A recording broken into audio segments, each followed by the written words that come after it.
everyone. So all of a sudden, Oando that was posting losses is now in the last year or two, within the last 12, 18 months, a little bit more. It's now posting profits, not just posting profits, but acquiring all sorts of other companies.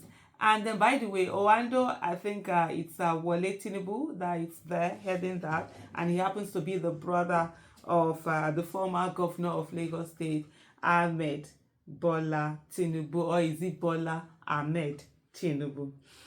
The former vice president of Nigeria, Atiku Abubakar, has asked the Nigerian government to explain why Oando PLC, owned by Bola Tinubu's nephew, so it's not brother, it's nephew. So I had said brother before, so correct that, it's nephew, got accelerated approval to buy the onshore assets of Ajib and ENI, while other transactions such as Share Renaissance deal and the Mobil Seplat continue to suffer delays. Atiku also accused the government of giving Oando undue preferential treatment in the oil and gas sector to the detriment of more competent investors. This is Daily Post, by the way, that I'm reading from. The former vice president, in a release signed by his special assistant on public communication, Frank Shoaibu, but it's spelled as Prank, I don't know what's the correct spelling now, slammed Tinubu's illegitimate administration for implementing a sham subsidy regime. The 2023 presidential candidate of the People's Democratic Party, PDP, knocked the House of Representatives for failing to take proper action on the Nigerian National Petroleum Company Limited, NNPCL, which he said had gone ahead to mortgage the country's national oil asset to vested interests.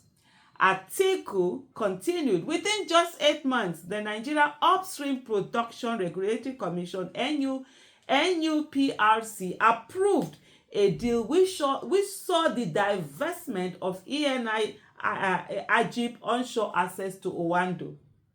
Within that same period, Nigeria controversially withdrew all litigation against Shell ENI in the OPL 245 scandal in what has been described as quid pro quo.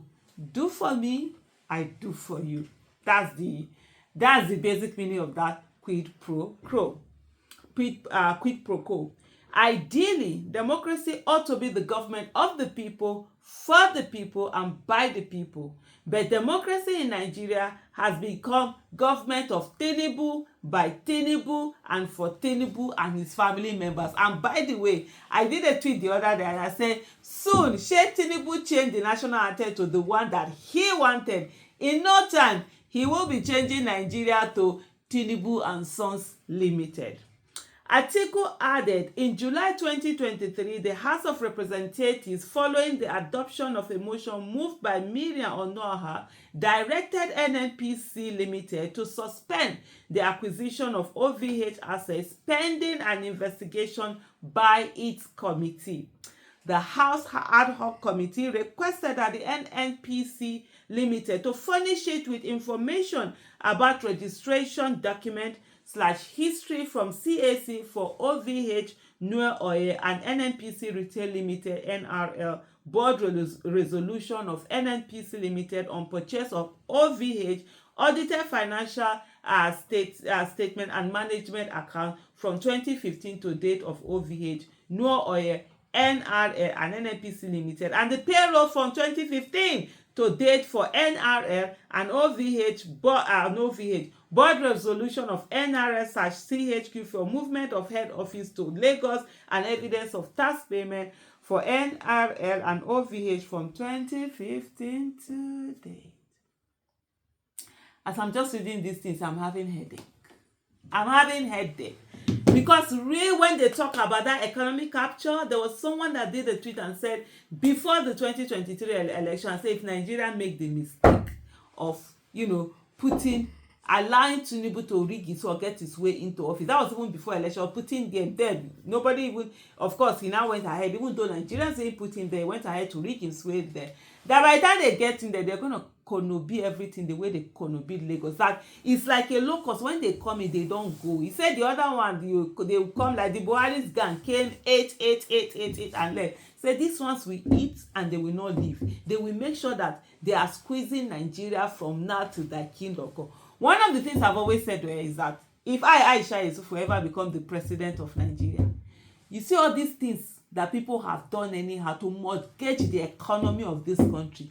I and my team, so let me use I will single-handedly destroy all of those things. Make sure that we remove everything. All of these things where people have corruptly gotten assets, gotten things, put Nigeria on the disadvantage. I don't mind. You understand? That immunity, I'll use it for the betterment of Nigeria. As soon as I finish my HS, I don't mind. I'll say, yeah, you people should even put me in jail if you people want to put me in jail for the rest of whatever.